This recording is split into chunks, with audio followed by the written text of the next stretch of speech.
નમસ્કાર વિદ્યાર્થી મિત્રો. હવે લાસ્ટ વિડિયો લેક્ચરની અંદર આપણે સૌએ આવેદનપત્રના લક્ષણો વિશે જોયેલું હતું. જો તમે એ પહેલાં ન જોયું હોય તો સર્વપ્રથમ એ નિહાળી લો.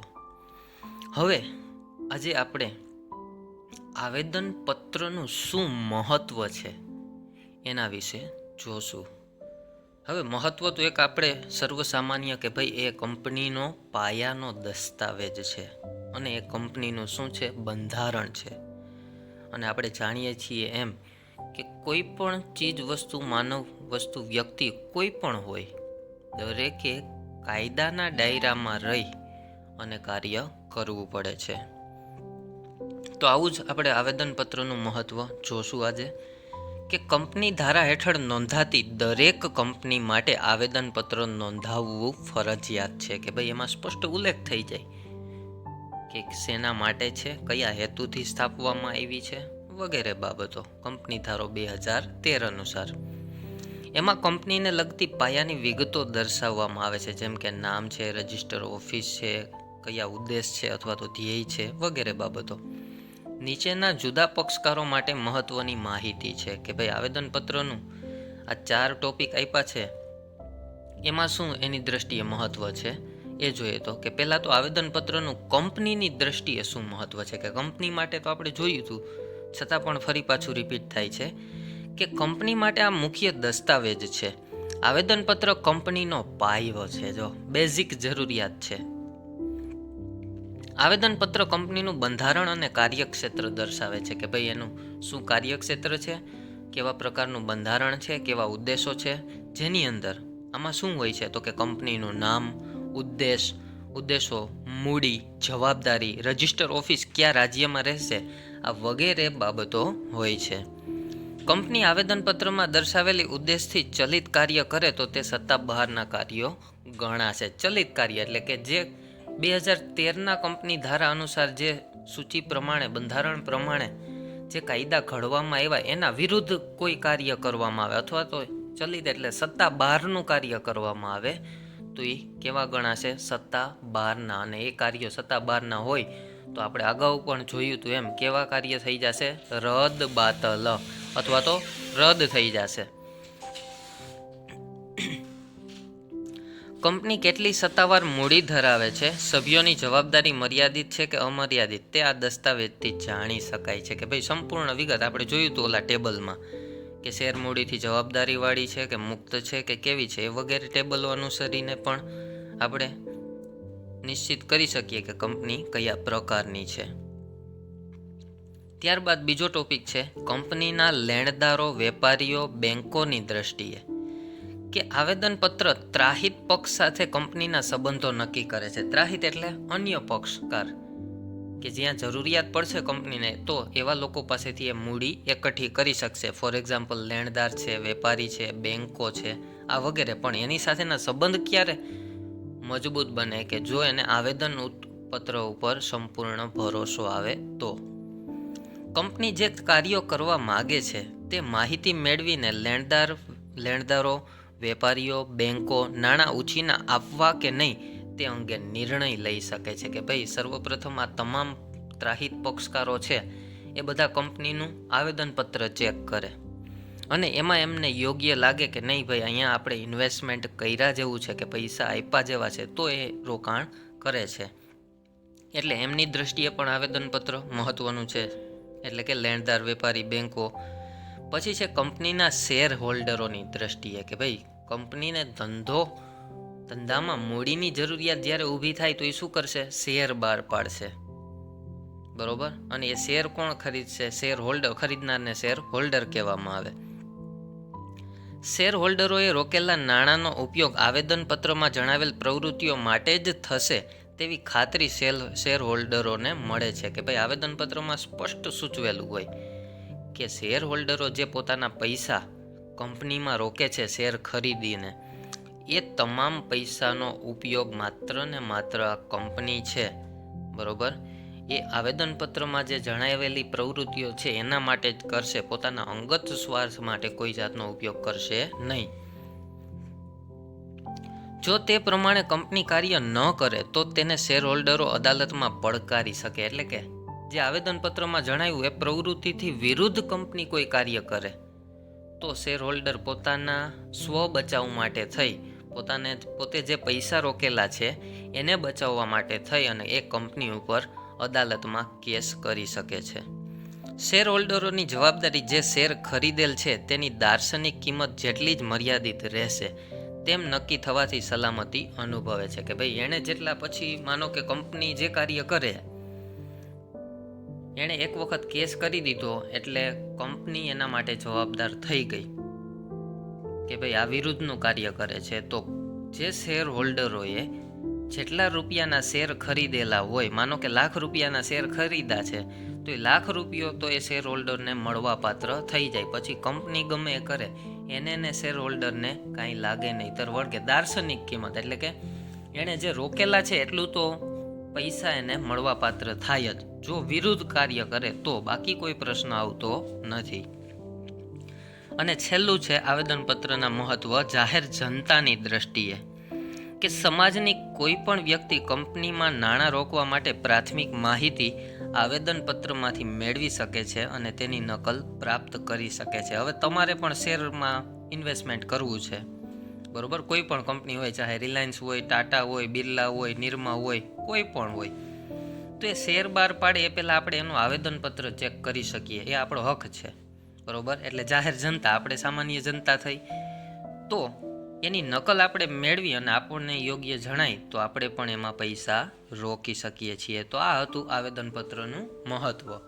હવે જોઈએ તો આવેદનપત્રની કલમો, કે ભાઈ કંઈક બંધારણ અનુસાર કંપની ધારા 2013 પ્રમાણેની સુનિશ્ચિત કલમો આપેલી છે, જેમાં આ તમામ કલમોનો સમાવેશ થાય છે. તમે તમારી ફેરબુકની અંદર ખાસ નોટ કરી લેજો. આ કઈ કલમો છે? ટોટલ અહીંયા 8 કલમ આપી છે, કે ભાઈ નામની કલમ, રજિસ્ટર ઓફિસની કલમ, ઉદ્દેશ્યની કલમ, જવાબદારીની કલમ, મૂડીની કલમ, સ્થાપનાની કલમ અને માત્ર એકલ વ્યક્તિ કંપનીના સંદર્ભમાં, કે ભાઈ એક જ વ્યક્તિ એની અંદર હેડલિંગ કરતો હોય સામાન્ય રીતે, તો એમાં 2 અલગ એના માટેની કલમ છે, કે બધા શેર લઈ લેવા માટેની સંમતિ અને મૃત્યુના સંજોગોમાં વારસદારની નિમણૂક માટેની કલમ. આટલી છે, જેની અંદર પ્રથમ 4 વિશે આજે આપણે અભ્યાસ કરીએ. તો પહેલું છે નામની કલમ, કે સૂચિત કંપનીનું નામ આવેદનપત્રમાં જણાવવું જરૂરી છે. સૂચિત એટલે સૂચના આપી એ પ્રમાણે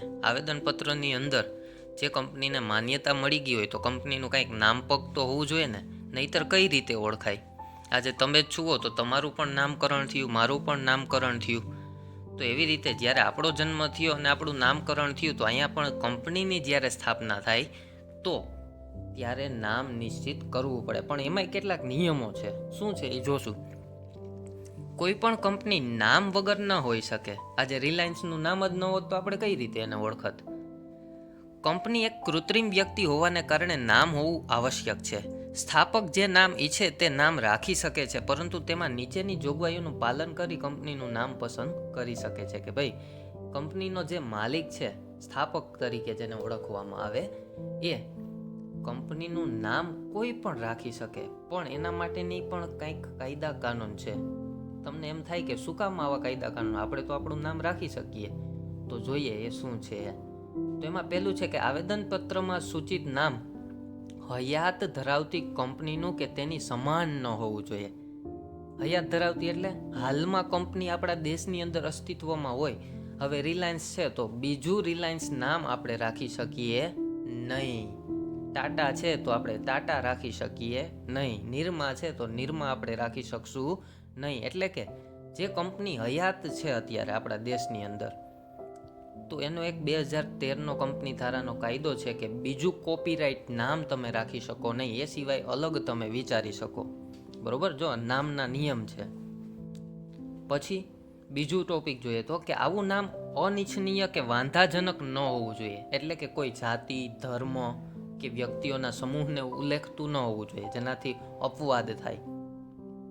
આવું સૂચિત નામ કોઈ કાયદા હેઠળ અપરાધિક ન હોવું જોઈએ. કે ભાઈ અપરાધ કરેલું પણ એવું નામ ન હોવું જોઈએ. કંઈક ગુંડાગીરી કંપની એવું નામ હોય તો અપરાધજનક નામ ગણાય છે. બરોબર. પછી ત્રીજું છે, કંપનીનું નામ એવું પણ ન હોવું જોઈએ કે જે રાજ્ય સરકાર, કેન્દ્ર સરકાર કે સ્થાનિક સ્વરાજ્યની સંસ્થા સાથે સંકળાયેલ હોય કે એની સાથે કંઈક મેચ થતું હોય તેવો આભાસ ઊભો કરે અથવા રાજ્ય સરકાર, કેન્દ્ર સરકાર દ્વારા સ્થાપિત કંપનીનો ભ્રમ ઊભો કરે તેવું ન હોવું જોઈએ. દાખલા તરીકે કે ભાઈ કંપનીનું નામ કેવા ન હોવા જોઈએ જેથી ભ્રમ ઊભો થાય. તો અહીંયા ઉદાહરણ આપણને સ્પષ્ટ આપ્યા છે કે રાષ્ટ્રપતિ, રાષ્ટ્રપિતા, વડાપ્રધાન, મુખ્ય પ્રધાન, બરોબર, રાજ્યપાલ, આ વગેરે આવા કંપનીના નામ ક્યારેય હોવા જોઈએ નહીં. કારણ કે આ મહત્વનું સન્માનનીય પોસ્ટ છે આપણા દેશની, સર્વોચ્ચ પોસ્ટ. એનો હોદ્દાને રૂએ ક્યારેય નામ હોવું જોઈએ નહીં. ડીએસપી કંપની, તો આ પણ એક હોદ્દો થયો જે ગવર્મેન્ટનો છે, તો એવા નામ ક્યારેય હોવા જોઈએ નહીં. જો એવું રાખવામાં આવે તો તમને માન્યતા જ મળે નહીં. હવે વેરી ઇમ્પોર્ટન્ટ, આ ખાસ યાદ રાખજો. તમે ઘણી જગ્યાએ કંપનીમાં વિઝિટ કરી હશે તો ત્યાં જોયેલું હશે કે દરેક કંપની નામના અંતે, બરોબર, જો પોતાનું નામ હોય ને નામના અંતે શું લખે છે? લિમિટેડ લખવું પડે, એટલે કે, અને ખાનગી કંપનીને અંતે પ્રાઇવેટ લિમિટેડ લખવું પડે. તમે ક્યાંક જોયું હશે તો પ્રાઇવેટ કંપની હોય ને, કોઈ બસ જાતી હોય તો પીવીટી આવું કંઈક લખેલું હશે, પ્રાઇવેટ લિમિટેડ, બરોબર. અને ખાલી જો જાહેર કંપની હોય એટલે કે ગવર્મેન્ટ હોય તો LMT એટલે કે લિમિટેડ, અને આવે છે જાહેર કંપની હોય તો લિમિટેડ આવશે, અને ખાનગી વ્યક્તિગત માલિકીની હોય તો પ્રાઇવેટ લિમિટેડ. રિલાયન્સ છે તો એ પ્રાઇવેટ લિમિટેડ છે, તો એની પાછળ પીવીટી લખવામાં આવે છે. એટલે આ ટોપિક એક ખાસ યાદ રાખજો કે ભાઈ ખાનગી કંપની હોય તો એને અંતે શું લખાશે? Private limited. માનો કે હાથી સિમેન્ટ છે અમારી બાજુમાં કંપની, તો ત્યાં હાથી સિમેન્ટ પીવીટી લખવામાં આવે છે, પ્રાઇવેટ લિમિટેડ. અને જાહેર હોય તો ખાલી લિમિટેડ કે ગવર્મેન્ટ હસ્તક. ત્યારબાદ પાંચમો ટોપિક, કળા, વિજ્ઞાન, સંશોધન, સામાજિક કલ્યાણ, ધર્મ, દાન વગેરે માટે સ્થપાયેલી કંપનીનો ઉદ્દેશ નફાનો હોતો નથી, કે દરેક વસ્તુમાં કોઈ સેવાકીય કાર્ય માટે પણ હોય છે. આવી કંપની નફો કરીને ડિવિડન્ડની વહેંચણી નહીં કરવાને લિમિટેડ કે પ્રાઇવેટ લિમિટેડ શબ્દ લખવામાંથી મુક્તિ મળે છે. કે ભાઈ જે કંપનીની અંદર, જો અહીંયા સ્પષ્ટ આપ્યું, જે કંપનીમાં એનો ઉદ્દેશ છે એ નફાનો ન હોય, એટલે કે ધંધો કરી અને પ્રોફિટ મેળવવી એવો ઉદ્દેશ ન હોય, તો એને આ બે નામમાંથી મુક્તિ મળે છે. કે ભાઈ લિમિટેડ પણ નહીં અને પ્રાઇવેટ લિમિટેડ પણ નહીં, માત્ર સેવાકીય હેતુસર હોય. હવે જોઈએ તો આપણે બીજો ટોપિક, રજિસ્ટર ઓફિસની કલમ. દરેક કંપની આવેદનપત્ર તૈયાર કરે ત્યારે તેને કંપનીની રજિસ્ટર ઓફિસ કયા રાજ્યમાં રાખવામાં આવશે તે જણાવવું પડે છે. હવે માનો કે કાલ સવારે તમે કોઈ મોટા બિઝનેસમેન થાવ, નવી કંપનીની સ્થાપના કરો, બરોબર, ચાહે ભલે ને ભાગીદાર બનીને કરો, વિચારવામાં શું જાય આપણું? આપણે માલિક જ બનવું છે, રિલાયન્સને ટક્કર જ આપવી છે.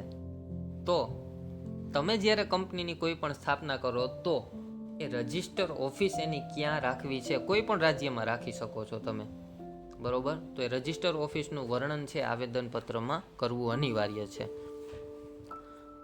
કંપનીની સ્થાપનાથી 15મા દિવસથી એની રજિસ્ટર ઓફિસ હોવી જોઈએ. આ ખાસ નોંધ કરજો કે જ્યારે કંપનીની સ્થાપના થાય, આજે માનો કે 2 ઓક્ટોબર છે, તો 17 ઓક્ટોબર સુધીમાં તમારે એની રજિસ્ટર ઓફિસ વસાવી દેવી પડે, અને ત્યાં જ બધા કંપનીના આ રજિસ્ટર ઓફિસે મહત્વના દસ્તાવેજો હોય છે, અને કંપનીની સંપૂર્ણ માહિતી ત્યાંથી આપણને મળી રહે છે. જે કંપનીના ઉદ્દેશીને મોકલેલ પત્ર વ્યવહાર અથવા નોટિસ મેળવી શકે અને તેની સ્વીકૃતિ આપી શકે. સ્વીકૃતિ એટલે જવાબ આપી શકે કે ગવર્મેન્ટના ધારાધોરણ અનુસારના પત્ર વ્યવહાર થાય, બરોબર. તમામ વેપારી, લેણદાર, બેંકો વગેરેના પત્ર વ્યવહાર અને દરેક માહિતી રજિસ્ટર ઓફિસે હોય, અને એના જવાબ પણ આપણને ત્યાંથી જ મળે છે. કંપની સાથે દરેક પત્ર વ્યવહાર રજિસ્ટર ઓફિસે મોકલવામાં આવે છે. જો રજિસ્ટર ઓફિસના સરનામાના આધારે કઈ અદાલતની હુકુમત લાગુ પડશે? હુકુમત એટલે નિયમ લાગુ પડશે. કયા અદાલતના અધિકારના ક્ષેત્રમાં આવશે તેની સ્પષ્ટતા થાય છે કે ભાઈ ગુજરાત રાજ્યમાં હોય તો આપણે હાઈકોર્ટના અંડરમાં આવી જાય, તો આપણે એને અનુસંધાને કાર્ય કરવાનું રહીએ કે ભાઈ કોઈને કાંઈ પણ માનહાનિ થાય, નુકસાન પહોંચે તો એના માટે આપણે જવાબ આપવો પડે. કંપનીના સભ્યો અથવા અન્ય પક્ષો કે જે વ્યક્તિગત રીતે દસ્તાવેજો તપાસવા માંગતા હોય કે વધારાની માહિતી મેળવવા માંગતા હોય તો તે રજિસ્ટર ઓફિસનો સંપર્ક કરી શકે કે ભાઈ ત્યાંથી છે આવેદનપત્રની નકલ મેળવી શકે, જેનાથી કંપનીનો શું ઉદ્દેશ્ય છે, કયા હેતુસર કંપનીની સ્થાપના કરવામાં આવી એ વગેરેની માહિતી આપણને પ્રાપ્ત થઈ શકે છે. ત્યારબાદ છે ઉદ્દેશ્ય અથવા તો ધ્યેયની કલમ કે કંઈક ટાર્ગેટ છે, કંઈક ગોલ છે. આપણે ભણીએ છીએ તો આપણો પણ જીવનની અંદર કંઈક ગોલ રહેલો છે કે ટાર્ગેટને આપણે અચીવ કરવા માટે થઈ અને આપણે મહેનત કરીએ છીએ. કોઈ કહેશે કે હું CA બની, કોઈ કહેશે કે હું CS બની, કોઈ કહેશે MBA બની, કોઈ કહેશે કે હું MCOM બની, શિક્ષક આ તે, કોઈ કહેશે હું ગવર્મેન્ટ ઓફિસર બની. તો દરેકના કંઈક ને કંઈક ધ્યેય કે ઉદ્દેશ છે, તેવું જ અહીં કંઈક કંપનીનું પણ છે. તો આ ઉદ્દેશની કલમ જોઈએ. જે કંપની અસ્તિત્વમાં આવવા માંગતી હોય તેણે પોતાના ઉદ્દેશ ધ્યેયો આવેદનપત્રમાં બતાવવા ફરજિયાત છે કે ભાઈ એને સ્પષ્ટતા આપવી પડે. શું કામ? કારણ કે એને જે જરૂરિયાતનું નાણું મગાવવાનું છે જાહેર જનતા પાસેથી, બેંક પાસેથી, લેણદાર પાસેથી, વેપારીઓ પાસેથી વગેરે પાસેથી પૈસા ઉછીના લેશે અને એ ક્યારે આપશે? જ્યારે એનો ઉદ્દેશ સામેવાળા વ્યક્તિને ખાતરી થઈ જાય કે આનો ઉદ્દેશ યોગ્ય છે, ત્યારે કંપનીને ધંધામાં વધારે જે મૂડીની જરૂરિયાત છે એ પ્રાપ્ત થશે, અન્યથા એ આપશે નહીં. તો એ આવેદનપત્રમાં બતાવવું પડે. સંપૂર્ણ આવેદનપત્રમાં ધ્યેયની કલમ સૌથી અગત્યની છે કે ભાઈ એનો ધ્યેય શું છે, એને અનુસંધાને દરેક વ્યક્તિ અહીંયા પૈસા રોકશે. કંપનીના સ્થાપકો કયા ધ્યેયો રાખવા તે નક્કી કરવા માટે સ્વતંત્ર છે, તેમ છતાં આ કલમ ઉપર નીચેની મર્યાદાઓ પણ છે કે ભાઈ એક રીતે જોઈએ તો એ સ્વતંત્ર તો છે જ, પણ એમાંય કંઈક મર્યાદા રહેલી છે. શું છે? તો એ જોઈએ તો કે કંપની ધારાની જોગવાઈઓ વિરુદ્ધ કોઈ પણ ધ્યેય ન હોવું જોઈએ. પહેલો નિયમ કે ભાઈ કંપની ધારા 2013ના સૂચવ્યા પ્રમાણે એના વિરુદ્ધમાં કોઈ પણ જાતનો ધ્યેય હોવો જોઈએ નહીં. જો હશે તો એ કેવો થઈ જશે? રદ થઈ જશે આપોઆપ. કંપનીનું ધ્યેય જાહેર નીતિ અથવા ભારતના બંધારણ વિરુદ્ધ ન હોવું જોઈએ કે ભાઈ કાયદાથી ઉપર કોઈ નથી, ન તમે, ન હું, ન રાષ્ટ્રપતિ, ન વડાપ્રધાન, કોઈ નહીં. કાયદો સર્વોચ્ચ છે, કાયદાથી વિરુદ્ધ કોઈ વસ્તુ હોવી જોઈએ નહીં. અને ત્રીજું, ધ્યેય સામાન્ય કાયદા વિરુદ્ધ ન હોઈ શકે કે જે બધાને લાગુ પડે, બરોબર, તમને પડે, મને પડે, દરેક વ્યક્તિને આપણા દેશમાં વસનારને જે સામાન્ય કાયદા લાગુ પડે છે એ કાયદાની વિરુદ્ધ ન હોવું જોઈએ કે કોઈને માનહાનિ પહોંચે, બરોબર, કોઈ જાતિ, ધર્મ કે એને અનુલક્ષીને નહીં. આ દરેક બાબતોની કાળજી અહીંયા રાખવી પડે છે. હવે ત્યારબાદ આપણે સત્તા બહારના કાર્યો કંપનીના છે, જે આપણે અહીંયા જોશું કે કંપની આવેદનપત્રમાં જે ધ્યેય જણાવેલ હોય તેના જ કાર્યક્ષેત્રમાં રહીને કાર્ય કરી શકે કે ભાઈ ઉદ્દેશથી ઉપર જઈ ન શકે, સત્તા બહારનું કાર્ય કરી શકે નહીં. આવેદનપત્રમાં જણાવેલ ઉદ્દેશ સિવાય કંપની કોઈ કાર્ય કરી શકતી નથી અને જો આવા કાર્ય કરે તો તે રદ બાતલ ઠરે છે, એટલે કે કેન્સલ થઈ જાય આપોઆપ. કે જે ધ્યેય છે, ઉદ્દેશ, એના ઉપર જઈ અને કાર્ય કરે તો એ કેવું કાર્ય થયું ગણાય? સત્તા બહારનું કાર્ય. અને સત્તા બહારનું કાર્ય રદ ગણાય છે કારણ કે કાયદાની વિરુદ્ધ છે. આવા કાર્યો સત્તા બહારના ગણાય છે. સત્તા બહારના કાર્યો કોઈ પણ પ્રકારની કાનૂની સંબંધો ઊભા કરતા નથી કે ત્યાં કોઈ જાતની લાગવક કે કાનૂન સાથે આપણો તાલમેલ બેસે નહીં.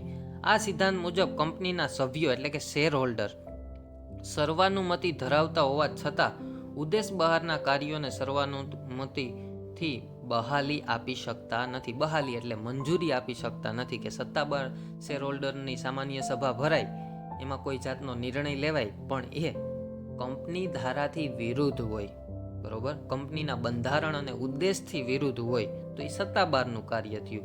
અને એને શેર હોલ્ડરો મંજૂરી પણ આપી દે સર્વાનુમતિથી, બધાના મતથી, તો પણ એને મંજૂરી આપી શકાય નહીં.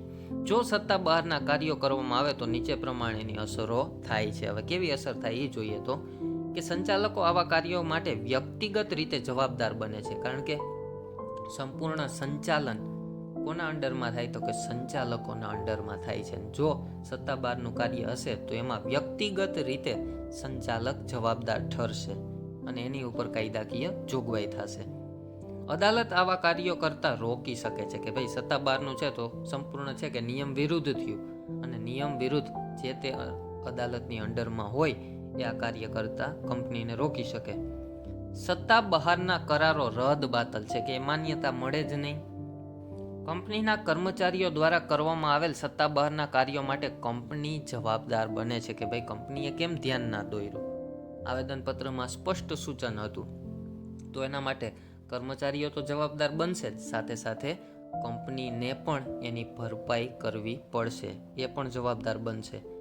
સત્તા બહારના કાર્યો માટે સંચાલકો ત્રાહિત પક્ષ માટે જવાબદાર ઠરે છે. ત્રાહિત એટલે સામેના, કે જેમણે પૈસા રોકેલા છે, પોતાની અંગત મૂડી છે એ કંપનીમાં રોકી કંપનીને ધંધો શરૂ કરવા માટે અથવા તો આગળ ધપાવવા માટે થઈને જે જરૂરિયાત મૂડી હતી એ મૂડી એમને આપી, તો એ મૂડીની સંપૂર્ણ જવાબદારી કંપનીની રહે છે.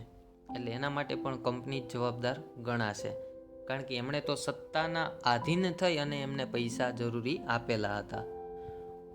ઉપર પ્રમાણેની પરિસ્થિતિ ન સર્જાય તે માટે કંપની સામાન્યતઃ ધ્યેયની કલમમાં અન્ય હેતુઓના શીર્ષક હેઠળ મોટા ભાગના કાર્યક્ષેત્રને આ કલમમાં આવરી લે છે કે ભાઈ ધ્યેયની કલમની અંદર કંપનીનો શું ધ્યેય છે, કેવા પ્રકારના કાર્યો કરવા માગે છે, સંપૂર્ણ માહિતી અને એનું કાર્ય છે એ આ આવેદનપત્રમાં આવરી લે છે.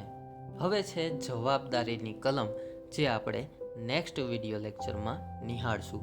આશા રાખું છું કે તમને બધાને આની અંદર ખૂબ મજા પડી હશે. Thank you.